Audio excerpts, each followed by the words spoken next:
గురువుగారు చెప్పబోయే క్లాసును అందరూ కూడా డిస్క్రిప్షన్ బాక్స్లో చూడండి. జయ శ్రీ రంగనాయక శుభోదయ శుభమస్తు. జయతు జయతు సంస్కృతం, జయతు జయతు భారతం.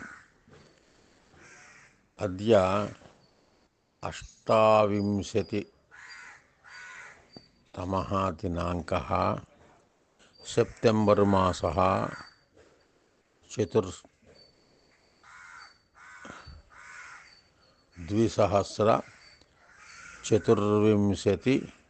తమః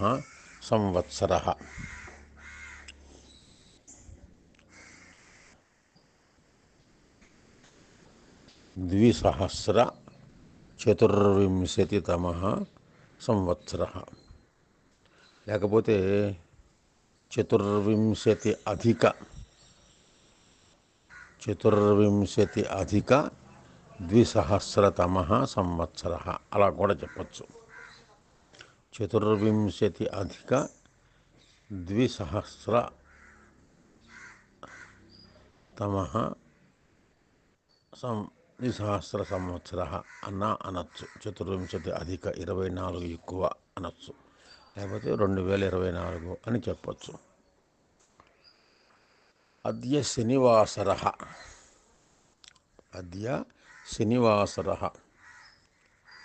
44తమః పాఠः. చతుః అంటే 4, 40 అంటే 40. 44వ పాఠము ఈ రోజున. శుభం. విరాట నగరే రమ్యే కీచకాత్ ఉపకీచకం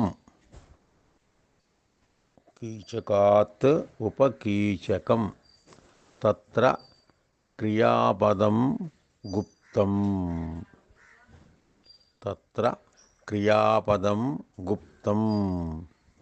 యో జానాతి స పండితః.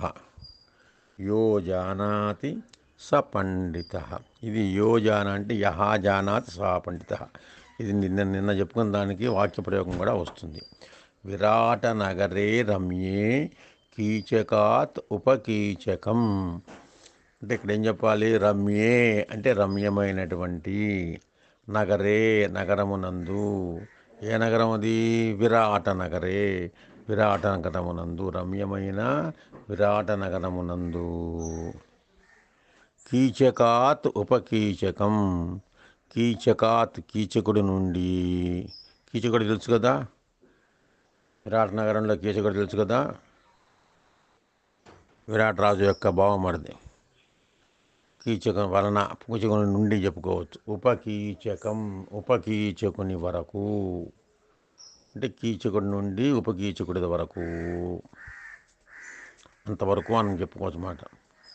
ఇక్కడి నుంచి అక్కడి దాకా అని చెప్పుకోవచ్చు. అంటే విరాట నగరే రమ్యమైన విరాట నగరమునందు కీచకుడి నుండి ఉపకీచకుని వరకు అన్నాడు. అంతే. ఏమైనా తర్వాత ఏం చెప్పాల? తత్ర క్రియాపదం గుప్తం. తత్ర అంటే అక్కడ, యత్ర అంటే ఎక్కడైతే, తత్ర అక్కడ క్రియాపదము గుప్తముగా ఉన్నది అంటే రహస్యంగా ఉన్నది. అందులో క్రియాపదము గుప్తంగా ఉన్నది. యో జానాతి స పండితః, యహ జానాతి సహ పండితః. ఎవడైతే తెలుసుకుంటాడో వాడే పండితుడు. విరాట నగరములో, రమ్యమైన విరాట నగరమునందు సప్తమి విభక్తి. నగరే నగరయోః నగరేషు సప్తమి విభక్తి. కీచకాత్ ఉపకీచకం, కీచకుడి నుండి ఉపకీచకుడికి. అంతే. రమ్యమైన నగరమునందు, విరాట నగరమునందు కీచకుని నుండి ఉపకీచకుని వరకు. అంతే. అక్కడ ఇంకా చెప్పలా. అంటే ఇది ఇక్కడ ఏం జరిగింది? వాడు పని వెళ్ళాడా, వాడైనా వచ్చాడా, తిన్నాడా, మోయాడా, ఇవేం లేవు. తత్ర క్రియాపదం గుప్తం, అక్కడ క్రియాపదము రహస్యంగా ఉంచబడింది.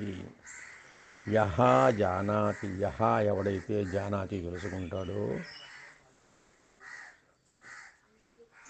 జానాతి జానత జానంతి అది బహువచనం వస్తుంది. స పండిత, సహ అతడే పండిత పండితుడు. విరాట నగరము, రమ్యమైన విరాట నగరములో కీచకుని నుండి కీచకుని వరకు ఎవడైతే తెలుసుకుంటాడో వాడే పండితుడు. ఏమన్నా అందులో అర్థం? అసలు అక్కడ మనకి ఏం జరిగింది, ఎవరు, ఎలాగా, ఎప్పుడు, ఎందుకు అనే ప్రశ్నలు వేసుకుంటే ఇందులోనే క్రియాపదం ఉన్నది అన్నారు. ఇక్కడ క్రియాపదం ఇందులో ఎక్కడుంది వెతుక్కోవాలి, జాగ్రత్తగా వెతకాలి. వెతికితే ఇక్కడ క్రియాపదం ఎక్కడ కనపడదే? విరాట క్రియాపదం లేదు, నగరే క్రియాపదం లేదు, రమ్యే క్రియాపదం ఉండదు, కీచకాత్ క్రియాపదం కాదు, పంచమీ విభక్తి అయింది అది, ఉపకీచకం పంచమీ విభక్తి అయింది, నగరే సప్తమీ విభక్తి అయింది, రమ్యే సప్తమీ విభక్తి అయింది, విరాట అనే పేరైంది, నామవాచకమైంది. ఎక్కడుంది క్రియాపదం ఇంకా అక్కడ అని వెతగ్గా వెతగ్గా వెతగ్గా వెతగ్గా ఒకళ్ళకి దొరికింది. అందులో చిన్నప్పుడు చదువుకున్నాడు, ఎప్పుడో విహి అంటే పక్షి అని చదువుకున్నాడు. విహి అంటే పక్షి, ఆట తిరిగెను, ఆట అంటే తిరిగెను, అదొక ధాతువు, అట ధాతువు. అట అనే ధాతువునకు తిరిగెను అర్థం వస్తుంది. అట అనొచ్చు, ఆట అనొచ్చు. తిరిగాను అని అర్థం వచ్చింది. విహి అంటే పక్షి, ఆట తిరిగాను. అమ్మ దొరికిపోయిందిరా అనుకున్నాడు. విరాట విడిది చేశాడు. రమ్యే రమ్యమైనటువంటి, నగరే నగరమునందు, రమ్యమైన నగరమునందు బాగానే ఉంది. విహి ఆట పక్షి తిరిగింది. ఎక్కడ తిరిగిందయ్యా? కీచకాత్ అంటే కీచకుడి నుండి. కీచకుడి దగ్గర పక్షి తిరగడం ఏమిటి అంటే, కీచకం అంటే వేణువు. కీచక వేణవస్తేస్యు ఏ స్వనంతి అనిలోద్ధతా అని అమరకోశంలో చెప్తాడు. కీచకము అంటే వెదురు, ఒక వెదురు కర్ర నుంచి, ఒక వెదురు మొక్క నుంచి. ఉపకీచకం ఇంకొక చిన్నది, ఉప అంటే చిన్నది కాబట్టి, ఆలయము ఉపాలయము, ఆహారము ఉపాహారము చిన్నది కొంచెం తక్కువ అనమాట. అంటే ఉపాహారం అంటే ఆహారం కన్నా కొంచెం తక్కువ తీసుకుంటాం అంతే, అది ఉద్దేశ్యం. కానీ శనివారం ఉపాహారం తీసుకుందాం అంటారు. ఏం చేస్తారు? శనివారం అన్నం తినండి, నేను ఆహారం తీసుకోనండి, ఉపాహారం తీసుకుంటాను అంటారట. ఆ ఉపాహారం అంటే ఎలా ఉంటుందిట? ఒక గెల అరటిపళ్ళు తినేస్తాడు తేలిగ్గా, ఒక 10-15 కొబ్బరికాయలు కొట్టుకు తాగేస్తాడు, ఒక 50-60 యాపిల్ పడి తినేస్తాడు, ఒక 100 ఇడ్లీ తినేస్తాడు. అవి కేవలం ఉపాహారమేనండి, ఆహారం కాదు పొమ్మంటాడు. అలాగా కాకుండా ఉప అంటే చిన్న అర్థం. కీచకాత్ ఒక వేణువు నుండి, ఒక వెదురు చెట్టు నుండి, వెదురు వృక్షాన్ని నుంచి ఇంకొక చిన్న వెదురు వృక్షం వరకు విహి ఆట పక్షి తిరిగింది. అర్థం వచ్చేసింది కదా? ఒక పక్షి ఒక రమ్యమైన నగరమునందు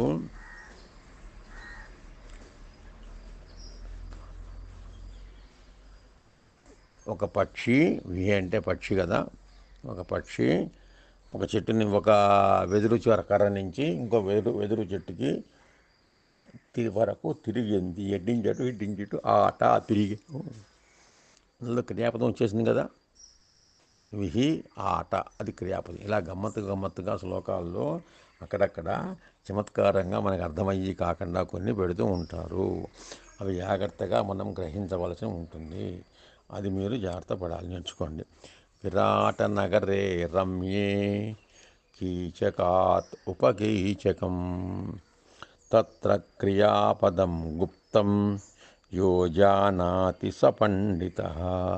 తెలుసుకున్నారు కాబట్టి ఇప్పుడు మీరందరూ కూడా 200 మంది కూడా పండితులు అయిపోయారు. శుభం. తర్వాత పాఠం చెప్పుకుందాం. 2 వాక్యాలు కలిపి ఒక వాక్యంగా చెబుదాం. అది ఎలా చెప్తాం? ఇందులో 2-3 రకాల ప్రయోగాలు ఉన్నాయి. రాముడు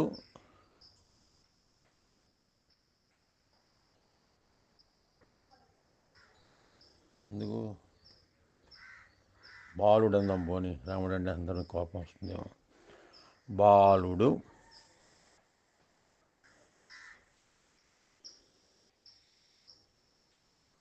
దేవాలయమును గూర్చి వెళ్ళుచున్నాడు.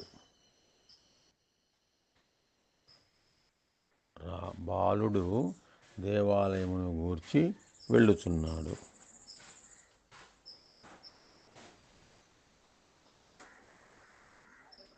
ప్రసాదమును అయితే దేవుని చూచుచున్నాడు. దేవుని చూచుచున్నాడు అయితే ప్రసాదమును తినుచున్నాడు. ఇంకంతెందుకు, దేవుని నమస్కరించుచున్నాడు అందాం, అది బాగుంటుంది. బాలుడు దేవాలయమును గూర్చి వెళ్ళుచున్నాడు ఒక వాక్యం, తత్ర అక్కడ దేవుని నమస్కరించుచున్నాడు, దేవుని గూర్చి నమస్కరించుచున్నాడు, రెండు వాక్యాలని. అంటే రాముడు దేవాలయమును గురించి వెళ్ళటం ఒక వాక్యము, అక్కడ దేవుడికి నమస్కారం చేయటం ఒక వచ్చినాయి. నమస్కారం చేయడం అనేటువంటిది రెండు వాక్యాలు. తెలుగులో ఏం చెప్తాం?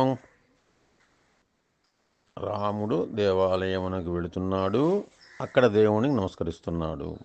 అంటే రాముడు దేవాలయమునకు వెళ్ళి అక్కడ దేవుని గురించి నమస్కరిస్తున్నాడు అని చెప్పుకుంటాం. వెళ్ళుతున్నాడు అని క్రియాపదం చేసిన దాన్ని, అలాగే నమస్కరించుతున్నాడు అనే రెండు క్రియాపదాలు ఉన్నాయి అక్కడ. రెండు వాక్యాల్లో, రెండు వేరువేరు వాక్యాల్లో రెండు వేరువేరు క్రియాపదాలు ఉన్నాయి. దానిని ఒకే క్రియాపదంగా మార్చుకుంటూ ఇంకొక దానిని అసమాపక క్రియ అంటారు. సమాపకం అంటే పూర్తి చేస్తాం, అసమాపకము అంటే పూర్తి కానటువంటి క్రియ. ఇలాగా రాముడు దేవాలయమునకు వెళ్ళి, పూర్తవల ఇంకా వెళ్ళి అక్కడ దేవుని నమస్కరిస్తున్నాడు, ఒకటే క్రియ అయింది. రాముడు దేవాలయమునకు వెళ్ళి దేవుని గురించి నమస్కరిస్తున్నాడు. రాముడు దేవాలయానికి వెళుతున్నాడు, బాలుడు దేవాలయమును గురించి వెళుతున్నాడు, అక్కడ దేవుని గురించి నమస్కరిస్తున్నాడు. దేవాలయమునకు వెళ్ళి అక్కడ నమస్కరిస్తున్నాడు అన్నాం. అంటే బాలః దేవాలయం గత్వా తత్ర దేవం నమస్కరోతి. దేవాలయం గత్వా అంటే గతవాన్ గచ్చతి, వారుడి దేవాలయమును గురించి గచ్చతి వెళుతున్నాడు. ఆ గచ్చతి అల్లా గత్వాగా మార్చుకున్నాం. గచ్చతి అల్లా గత్వా, దీని అసమాపక్రియ అన్నాం. బాలః దేవాలయం గత్వా దేవం నమస్కరోతి. గత్వా అనే గచ్చతి క్రియాపదానికి త్వా, దీన్ని త్వా అనే ప్రత్యయం అంటాం. త్వా త్వా కా కింద తా కింద వా త్వా అంటాం, అందులో త్వా మిగులుతుంది. త్వా ప్రత్యయము అంటాం. త్వా ప్రత్యయం కాదు, కత్వ, కకారము కింద తకారము కింద వకారము పెట్టి దానికి దీర్ఘం పెట్టి త్వా ప్రత్యయము అంటాము. త్వా ప్రత్యయము, దీనిని అసమాపక క్రియ అంటాం. ఇప్పుడు కొన్ని అసమాపక క్రియలు రాస్తాను, కొన్ని క్రియాపదాలకి అసమాపక క్రియలు ఎలాగుంటాయో రాస్తాను. కాబట్టి వాటిని ఉపయోగించి రెండు వాక్యాలను మీరు ముందు రెండు వాక్యాలు రాసుకోవాలి, దాన్ని ఒక వాక్యంగా తయారు చేసుకోవాలి. తెలుగులో మీకు అర్థమవుతుంది కాబట్టి తేలికగా సంవత్సరంలో చాలా తేలిగ్గా వస్తుంది. రెండు రకాల పదాలు చూపిస్తాను మీకు. నేను క్రియ ముందు అసమాపక పదము, క్రియ, అసమాపక క్రియ, క్రియ అసమాపక క్రియ కొన్ని చూపిస్తాను. ఇవన్నీ క్రియాపదములకు అసమాపక క్రియలు చేరిస్తే ఒక వాక్యంలో గమ్మత్తుగా వస్తాయి. రెండు కరోతి కృత్వా, కరోతి అనేటువంటిది క్రియాపదం, చేయుచున్నాడు. కృత్వా అనేటువంటిది చేసి, కార్యం కరోతి ఫలం అనుభవతి. అంటే రెండు వాక్యాలు, కార్యమును చేయుచున్నాడు, ఫలితాన్ని అనుభవిస్తున్నాడు.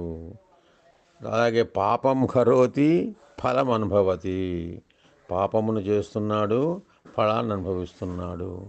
పుణ్యం కరోతి ఫలం అనుభవతి, పుణ్యమును చేయుచున్నాడు, ఫలాన్ని అనుభవిస్తున్నాడు.